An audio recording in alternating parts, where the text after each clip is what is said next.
So then when Miggy, I'm gonna edit out. When Miggy asked me out, I was like, okay, so are you paying? Like, what is this? Is this a friend thing or is this like a date thing? And then I remember you texted me and you're like, girl, don't ask him if he's paying. The fire, just go the find bonfire. out. Were we out in the backyard at that point? We were in the backyard. Okay. Because he had a party at his house and there was a bonfire. Yes. And but then like there was another, like we thought that he, you know, Belinda might have liked him. There was like it was a lot going on. It was a lot going on. I'm gonna stop you for, or not stop you, trying to chime in. Okay. And I'm always honest with Gabby. I always let her know how I feel. Yes. The one thing I don't agree with is someone asking you out and you're asking them if they're gonna pay. I want you to show me what you're gonna do. Yeah. Like show me what you're gonna do. I don't want you to know what I expect because they're gonna pretend. They're gonna try to show you that they may pay for that first date and then after that never pay again. Oh, girl. Oh, okay. Speaking of that, about a man paying the first date and never paying again, there was another gentleman. I don't even remember this man's name. We can call him Brandon. Brandon, I met at a party at Tanisha's house. Yes, I met this man at a party at Tanisha's house, and this man danced like Michael Jackson. He was getting it in, like he, you know, whatever. Oh, yes, and he asked for my number. Oh, shoot, okay. With the hat, he asked for my number, and he was like, "Yeah, let me take you out." I said, "Oh, okay, you know, he's cute, whatever." He took me out. This man took me out because I was 10 minutes late. You know, New York subways be late. I was 10 minutes late to this date, and he had such an attitude. He's like, I came here early. I made sure to get here on time. You over here 10 minutes late. I was like, okay, like, I'm sorry. Like, did I know about this date? I think I told you about it maybe the day of or after, the day after. And so when he took me, like when we got there and he was like, I was like, is he gonna have an attitude the whole time? Like, should I go home? Like, what is this? And so he got over it eventually when he got some food in his belly. I guess he was hangry. Then afterwards, we're walking to the subway and he's like, so, you know, next time you can pay. And that was the end of that. So let me ask, so was the date good? After the attitude, when things settled down, he was no longer hangry. Did things go good? When did it go sour? Did it go sour once he said that? Once he's expected me to pay for the second date offhand, it felt like a tit for tat. I don't like tit for tat situations. Like if you're gonna do something for me, do it out of the kindness of your heart. If you expect something after, boy. And you know what I'm surprised about this person, Brandon, we'll call him, is because he's Muslim. And he should know. Like, yeah, he should know. He needs to take care of their me. women. Yeah, they should for sure. I was completely shocked. You were shocked. I was shocked when I didn't know he was Muslim. Yeah, I did not know that. Oh, really? Yes, he is. Okay, well then I don't know where that whole thing came from about me paying. Like he literally was like, yeah, so I took you out this time, so you got to take me out next time. I was like, but was the date good though? That's what I really want to know. It wasn't. I already know. I know. It was okay. It was just like, you know what I'm looking for? I'm looking for a husband. Okay, I'm trying to pop out some babies soon, right? So like, I'm not trying to like waste my time with no man who's like, you know, just trying to date me, like just trying to be my boyfriend. Like, if you're not husband material, like, what am I doing with you at this time in my life? Like, I'm not interested. So it's like I'm vetting for that. I'm vetting for something serious. So it's like, do you let people know that like off rip? Like once you meet them, like how does the conversation go? It's different with everyone. I think with him, I explained that I don't do hookup culture. I don't do casual dates. I'm too grown for that, and I'm looking for something serious. And so I would explain it to him. I was like, you know, I'm looking for something serious. I'm looking, you know, to start a family someday soon. You know, I'm trying to be serious here or whatever. And I'm sure his response, I don't remember too clearly because it was a while ago, but I'm sure his response was really positive.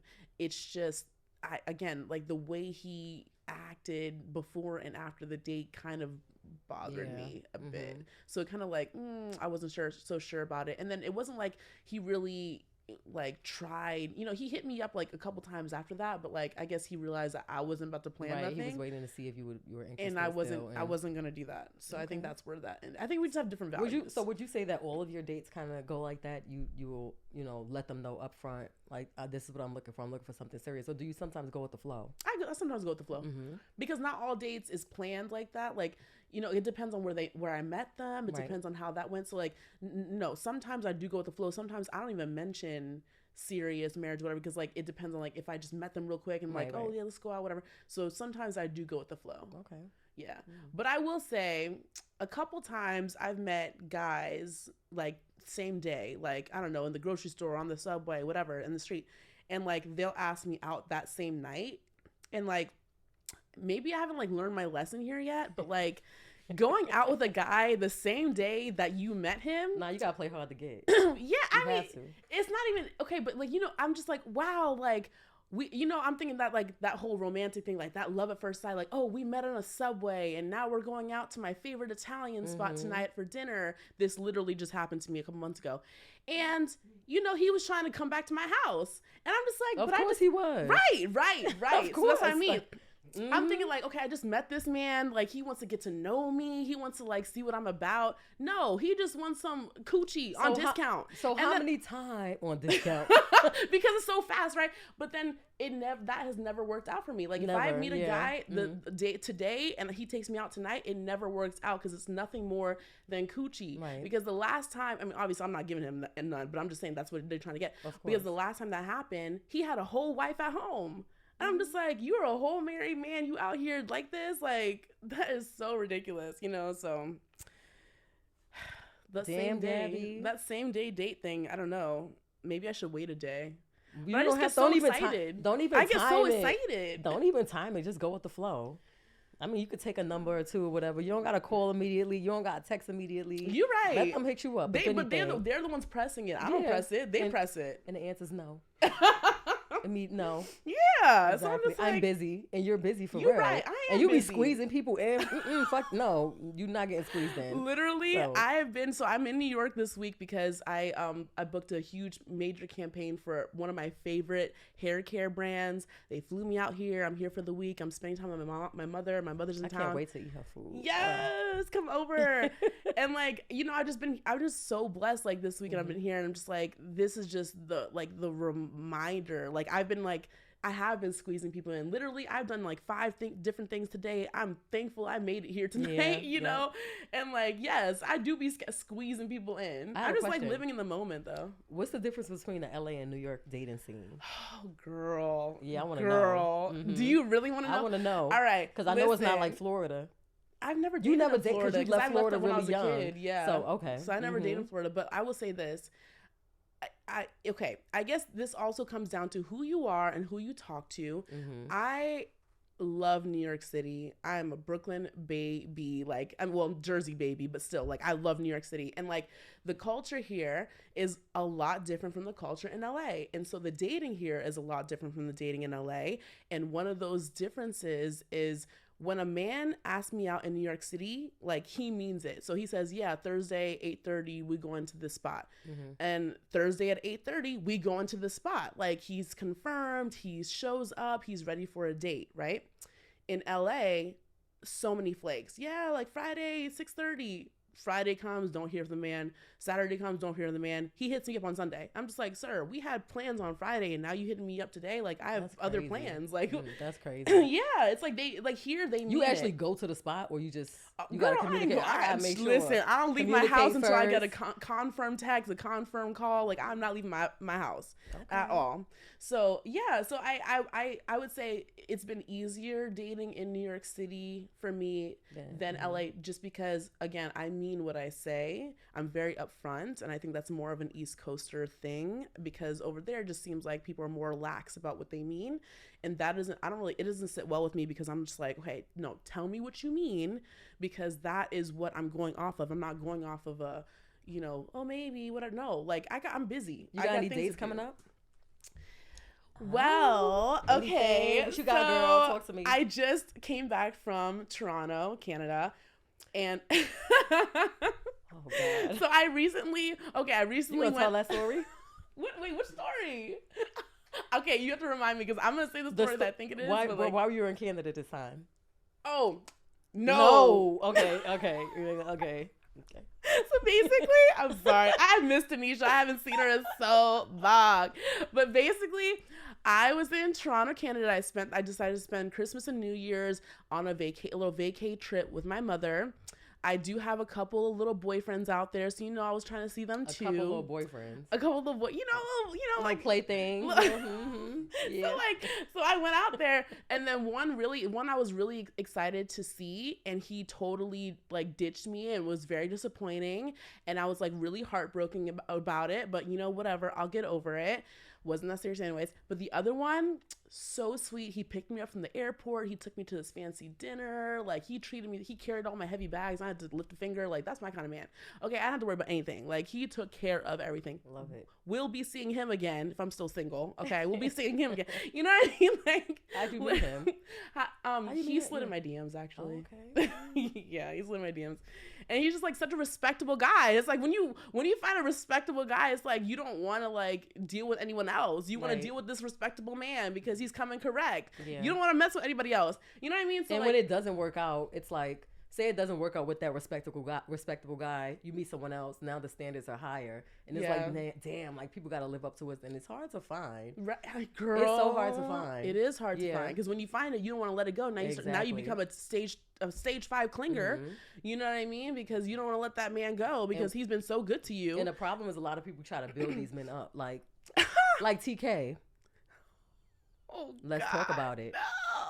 Let's talk about it. All right. So I was we were in Canal Street. I don't remember. It was like the lower east side. No, we were in Williamsburg. Brooklyn. It was Williamsburg. Yes. Okay. So me and Tanisha, I was like, Tanisha, I want to go out. Like, I'm young. I'm single. I want to meet somebody. Like, come out with me. Mm-hmm. So we go to Williamsburg, Brooklyn, which is like a nice little hot spot where people go. There's like a lot of clubs and a lot of places to go, whatever. So we go to this first club because someone told me it was lit. We go in there and me and Tanisha's the only one in there. Yeah. And it was like 10:30. I guess the club don't get popping until midnight. I don't know. But like we were in there and nobody else is in there. So it's like, let's get some fresh air. It's hot and stuffy in here anyway. So we go outside. We're kind of like outside the club on the sidewalk, you know, just kind of chilling, talking.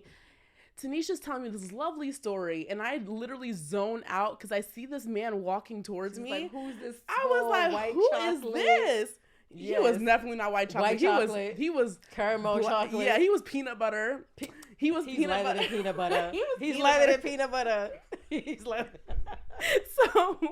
French vanilla. Yeah, I mean, he's a little darker than French vanilla. I don't know. He was light skinned. I mean, compared to us, he was light skinned. He was light skinned. He was light skinned. Mm-hmm. But anyways, this man is like 6'10", 6'11". Mad tall. He was so tall, and I'm a tall girl. Like, and I was like in heels that night. He comes. I was like, I was so shooketh. I couldn't even say the words. I couldn't say anything to him. He just like. Usually I have something funny to say or something like to say. This man walked past me and I was like, dang, I missed my chance. I should have said something, but I was so shocked by his beauty that I didn't say anything. And so to my luck, he turns around 2 seconds later and comes up to talk to me. And I was like, do you ever forget English when you meet someone? You're just like, oh my gosh. So he turns around, he starts talking. He's like, oh, excuse me. Like, how's this club? Like, what do you think about this club? He's like mad regular, like really like non-threatening, which women love when you're talking to a man on the street. It's like very non-threatening. And he was just talking. He's like, hey, you know, what's up? And instantly we connect. And this is so embarrassing. He was like, what do you do? You know, I have to get all. Yeah, what do you do? He's like, I'm in business. I do this. I'm like, okay. Yeah, he was saying all that, and I was like, and then Tanisha's over here, our little personal photographer. She's like, the day you met, and she's snapping photos. She's a real one. Like, let me tell you. So I was like, you know, we had such a great time, great connection, and so. I low-key thought I was in love, okay? Like, not really, but, you know, I was like, I'm feeling him. And we had such great connection and great conversation. Mm-hmm. And so he got my number, and then we, like, talked, like, the next 3 days, I think, straight. And then he asked me, okay, that night, though, he asked me out. He's like, oh, what are you doing this weekend? You want to go, like, I don't know, golfing in Pizza or whatever. I was like, yeah, that sounds good. Tell me how. He talks to me like for like a couple hours. I think the next day we talk, and then the next day we talked, and then like after that I didn't hear from him. And this is when like I learned about ghosting, the ghosting era. And I'm just like, what is this ghosting thing? Like, how are we talking for hours for like the next couple days and then like nothing? Mm-hmm. What I've learned later on in life is that means he's found another girl. As if it's meant to be, then it'll be a love song.